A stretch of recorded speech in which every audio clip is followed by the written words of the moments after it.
रात गहरा अंधेरा छा चुका था। कमरे में सिर्फ हल्की रोशनी थी। मैं पेट के बल लेटी थी और मेरा नौकर जोर जोर से मेरी कमर मालिश कर रहा था। जैसे जैसे उसके हाथ दबाव बढ़ाते, मेरे अंदर खुमारी चढ़ती जाती, आंखें भारी पड़ने लगती। लेकिन हर रात जब मैं उसे पैसे देने जाती, वह मुस्कुरा कर कहता, रहने दो मालकिन, वसूली रात को करूंगा। मैं कुछ सुन नहीं पाती थी, लेकिन उस रात नींद नहीं आई। उसके हाथ मेरी पीठ पर सरक रहे, सांस भारी हो गई थी। अचानक उसने अपना हथियार बाहर निकाला और सीधा मेरे मुंह में रख दिया। मेरे होश उड़ गए। वह जोर जोर से, मालकिन वसूली का समय है। मेरा मुंह भर गया, लेकिन वह नहीं रुक रहा था। बाप रे दोस्तों, आगे क्या हुआ वह मैं ही जानती हूँ। पूरी कहानी सुननी है, लेकिन उससे पहले वीडियो को लाइक कर दो और नीचे में लाल कलर का सब्सक्राइब बटन दबाकर चैनल सब्सक्राइब कर लो। जो जो सब्सक्राइब करेगा उससे मैं रात को कॉल करूंगी, इसलिए जल्दी से सब्सक्राइब कर लो। चलिए कहानी आगे बढ़ाते हैं। मेरा नाम प्रिया है। मैं बहुत खूबसूरत थी, इसीलिए शादी से पहले हर दिन मेरे लिए रिश्ता आता था। मैं अपने माँ बाप की इकलौती बेटी थी, इसलिए मेरा बाप चाहता था कि मैं डॉक्टर बनकर उसका नाम रोशन करूं। मगर जब मेरे लिए इतने अच्छे रिश्ते आते थे, तो मेरी माँ मुझे कहती कि तुम अपनी पढ़ाई छोड़ दो ताकि मैं तुम्हारी शादी कर दूं। मगर मैं अपनी माँ से कहती थी कि मुझे तो डॉक्टर बनना है। मगर ये सुनकर मेरी माँ को गुस्सा आ जाता था और वह कहती थी कि तुम अभी शादी कर लो, ये डॉक्टर की पढ़ाई बाद में कर लेना। मगर मेरा बाप नहीं मानता था, इसलिए मेरी माँ एक बुजुर्ग बाबा के पास गई और उनसे कहा कि मैं अपनी बेटी की शादी करना चाहती हूँ। मगर उसका बाप नहीं मान रहा। कोई ऐसा ताबीज दो कि उसका बाप शादी के लिए फौरन मान जाए। उस बुजुर्ग ने मेरी माँ से 2,000 रुपए लिए और ऐसा ताबीज दिया कि मेरा बाप मेरी शादी के लिए फौरन मान गया। यह रिश्ता दरअसल मेरे बाप के दोस्त ने अपने बेटे के लिए मांगा था और कहा कि आपकी बेटी शादी के बाद भी डॉक्टर बन सकती है। यह सुनकर मेरे बाप ने उससे शादी के लिए फौरन हाँ कह दिया और मैं विदा होकर अपने ससुराल आ गई।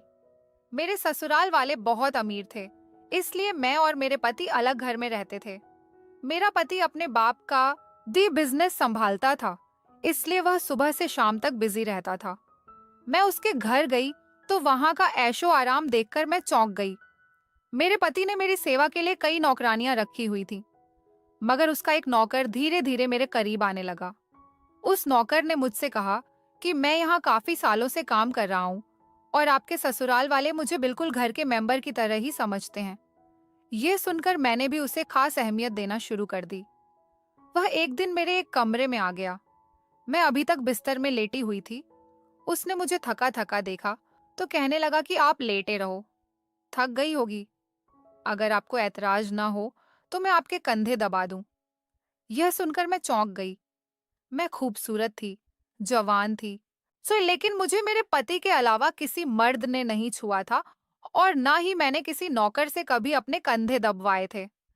इसलिए मैंने फौरन मना कर दिया, क्योंकि मुझे अच्छा नहीं लगता कि कोई पराया मुझे छुए। यह सुनकर वह चुप हो गया और मेरे कमरे से चला गया। तभी मुझे एहसास हुआ कि मैंने उसकी बात का जवाब बहुत सख्ती से दिया था। शायद वह पहले भी मेरे ससुराल में ऐसे काम करता होगा, मगर मैंने साफ इनकार करके उसका दिल तोड़ दिया था। दरअसल मैं बहुत नरम दिल थी, इसलिए मुझे बाद में अफसोस होने लगा। मैं उसके बारे में सोचने लगी कि यह नौकर तो काफी जवान और खूबसूरत है, मुझे इससे कंधे नहीं दबाना चाहिए था। शायद मेरे पति को यह बात अच्छी ना लगे।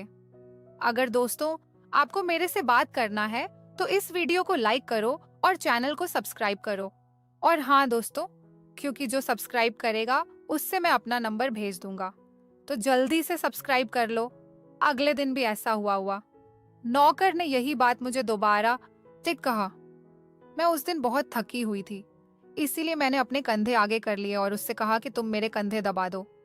ये सुनकर वह खुश हो गया और उसने मेरे कंधे दबाने शुरू कर दिए।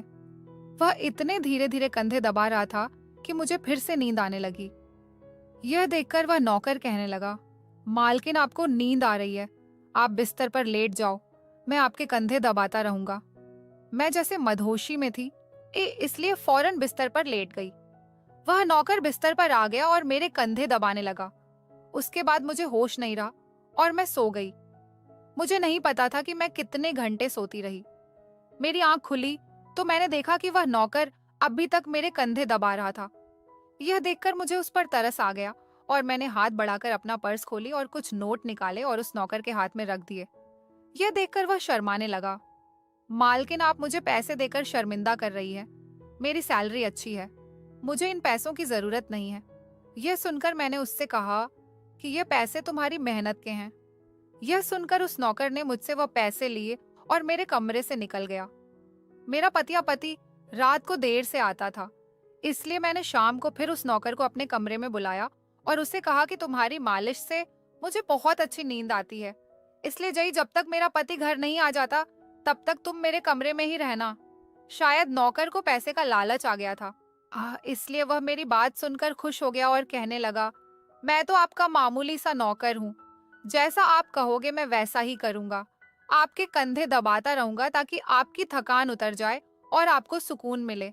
यह सुनकर मैंने उससे कहा कि तुम्हारे हाथों में जादू है, इसलिए तो मेरी सारी थकावट उतर जाती है। एक दिन नौकर ने मुझसे कहा कि आपकी सास भी कभी कभी मुझसे मालिश करवा लेती थी। यह सुनकर मैं चौंक गई। मुझे मेरी सास ऐसी नहीं लगती थी, मगर वह नौकर झूठ बोलने वाला नहीं लगता था। मुझे ससुराल आए 1 महीना होने वाला था, इसलिए मैंने नौकरों को परख लिया था। वह मुझे हर बात सच ही कहता था। मेरे घर में नौकरानियां भी काम करती थी, मगर वह झूठी और बेईमान थी। वह मुझसे जो बात सुन लेती थी उसे पूरे मोहल्ले में मशहूर कर देती थी, इसलिए मैं उन्हें अपने कमरे में नहीं आने देती। यह नौकर इस घर का पुराना नौकर था, इसलिए मैं उस पर भरोसा करती थी। पक्कर भी मेरे कमरे में आता था, मगर अपनी नजरें झुकाकर रखता था। वह मेरे जिस्म को हाथ लगाता, मगर उसकी नीयत खराब न थी। ऐसा हर रात होता था। एक दिन मैंने अपने पति से कहा कि जब से हमारी शादी हुई है हम कहीं घूमने फिरने नहीं गए। यह सुनकर मेरे पति ने कहा कि जब से हमारी शादी हुई है तुम भी तो हर वक्त नींद में रहती हो।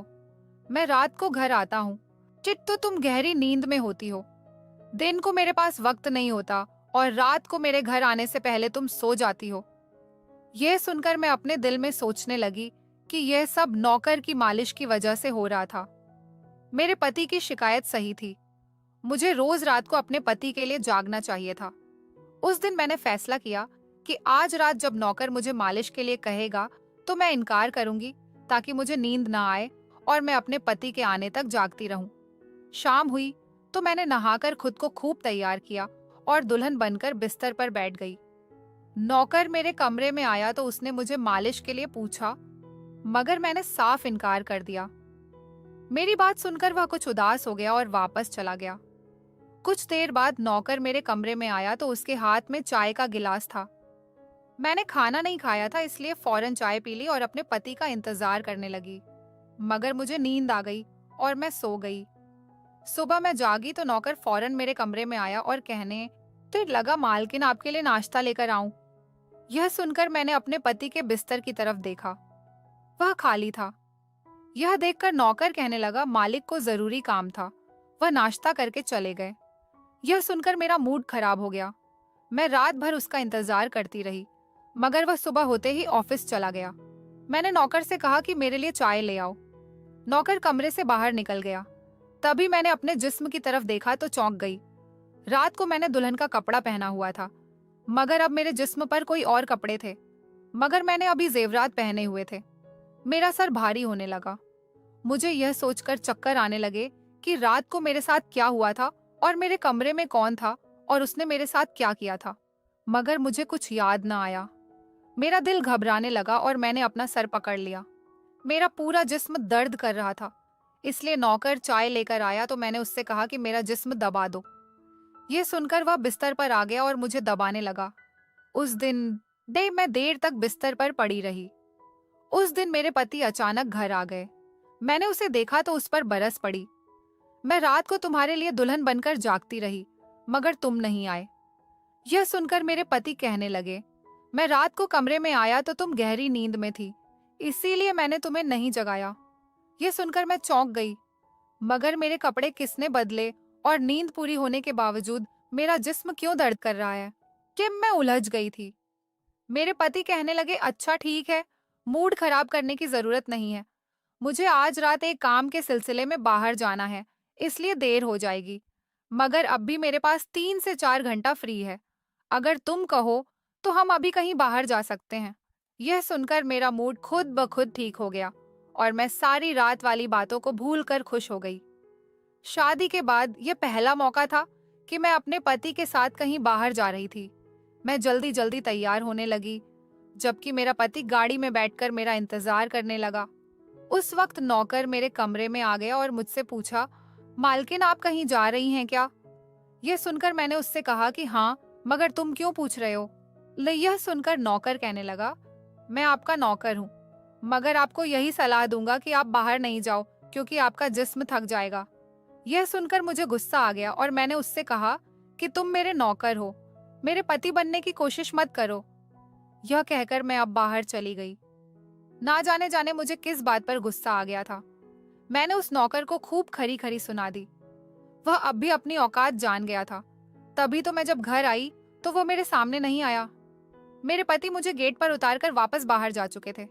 जबकि मैं अंदर आई तो मेरा सारा जिस्म पूरी तरह दुख रहा था। शायद मेरे जिस्म को मालिश की आदत हो गई थी। तभी तो रात होते ही वह मालिश के लिए तड़पने लगता था। लेकिन मैंने उस नौकर को नाराज कर दिया था, इसलिए आज वह मेरी मालिश करने नहीं आया। मगर मुझे उसकी जरूरत थी, इसलिए मैंने एक नौकरानी को बुलाया और उस नौकर को बुलाने को कहा। थोड़ी देर गुजरी थी कि वह नौकर मेरे कमरे में आ गया, मेरे बिस्तर पर बैठ गया और चुपचाप तब मेरे कंधों को दबाने लगा। यह देखकर मुझे शर्मिंदगी की हुई। मैंने उसे इतना बुरा भला कहा, मगर उसने मेरी बात को बिल्कुल बुरा नहीं माना।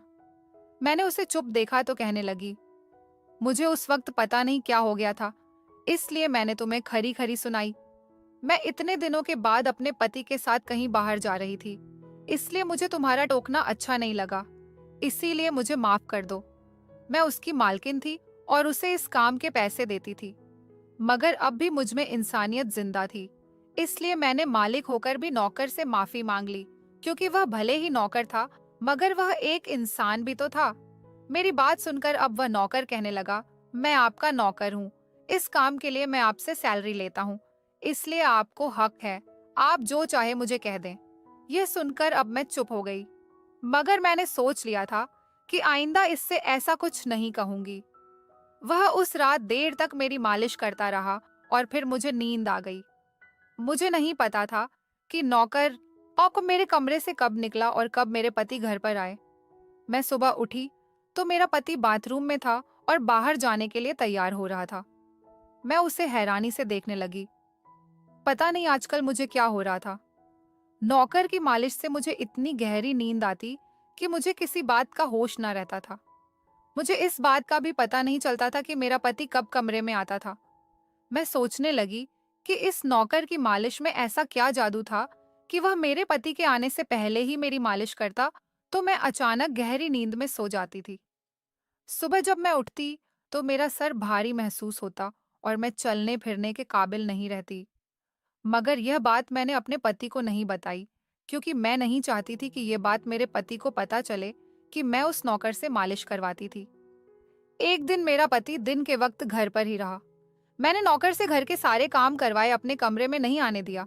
नौकर भी घर के सारे काम करता रहा और मालिश वाली बात किसी के इस सामने अपने मुंह से नहीं निकाली। मैं भी चाहती थी कि यह बात किसी को पता न चले। इस दौरान जब मेरा पति घर से बाहर जाता था, मैं उस नौकर को कमरे में बुला लेती थी। मगर एक दिन मेरा पति अचानक ही घर आ गया और मैं कमरे में थी। यह देखकर मैं बहुत घबरा गई और सोचा कि पति के आने से पहले नौकर को भगा दूं। मगर यहाँ नौकर भी बड़ा समझदार था। मेरे पति के आने से पहले दूसरे काम पर लग गया और मेरे पति को कुछ पता नहीं चला। मैं मालिश घर की नौकरानियों से भी करवा सकती थी, मगर उस नौकर के हाथ में क्या जादू था कि मैं उसे हर रोज अपने कमरे में बुला लेती थी। मुझे पता नहीं क्या हो जा रहा था। जिस रात मैं नौकर से मालिश नहीं करवाती थी, उस रात मेरे पूरे जिस्म में दर्द हो जाता था। सुबह मैं जागती तो मेरा सर भारी हो जाता था और मुझे थकान भी हो जाती थी। एक रात मैंने नौकर से मालिश करवाई और गहरी नींद सो गई। सुबह मेरी आंख खुली तो फिर से मेरे कपड़े चेंज हो चुके थे। यह क्या माजरा था? ऐसा कौन करता था? क्या मेरा पति मेरे साथ ऐसा कर रहा था? मैं सोच में पड़ गई। मैंने शीशे के सामने जाकर देखा तो चौंक गई। मेरे पूरे जिस्म पर लाल निशान पड़ गए थे। ये कैसे निशान थे? मैं अपने जिस्म पर हाथ फेरने लगी। मैं जैसे उस निशान को मिटाना चाहती थी, मगर ऐसा ना हुआ।